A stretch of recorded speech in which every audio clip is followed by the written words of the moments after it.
Alors que la Coupe du Monde démarre dans moins de 2 semaines, les Français vont pouvoir retrouver l'un des commentateurs les plus populaires à l'œuvre pour faire vivre les matchs sur TF1.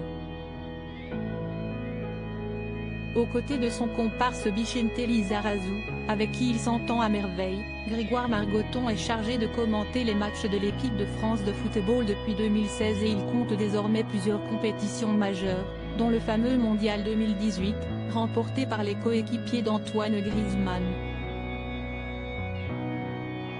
Une voix unique qui fête aujourd'hui ses 53 ans et si tout va pour le mieux côté professionnel, le natif de Lyon n'est pas le plus malheureux dans sa vie privée.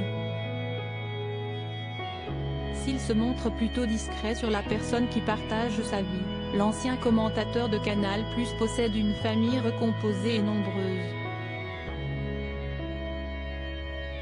D'une précédente union, il a eu un garçon, 21 ans, et une fille, 15, et avec sa compagne actuelle, il a eu 3 jeunes enfants.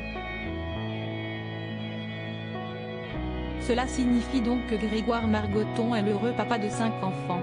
S'il n'avait pas encore les réseaux sociaux pour ses premiers enfants, il n'a pas hésité à faire l'annonce de la venue au monde de ces 2 derniers. Pour sa petite fille née en octobre 2017, il s'était fendu d'un tweet plein d'humour. Cette jeune supportrice du Liverpool FC soutient l'Olympique lyonnais du côté de Goodison Park, le stade de Verton, le rival historique de Liverpool, note de la rédaction. Logique quand on aime les Reds, même depuis 5 minutes, écrivait-il à l'époque.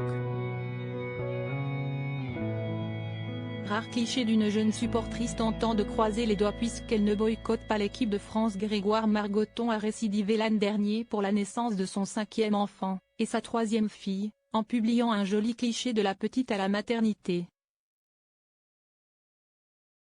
Rare cliché d'une jeune supportrice tentant de croiser les doigts puisqu'elle ne boycotte pas l'équipe de France, écrivait-il pour annoncer la bonne nouvelle. S'il donne des nouvelles concernant les naissances de ses enfants, le journaliste tient tout de même à garder une part de mystère et l'on ne connaît toujours pas le prénom de ses enfants.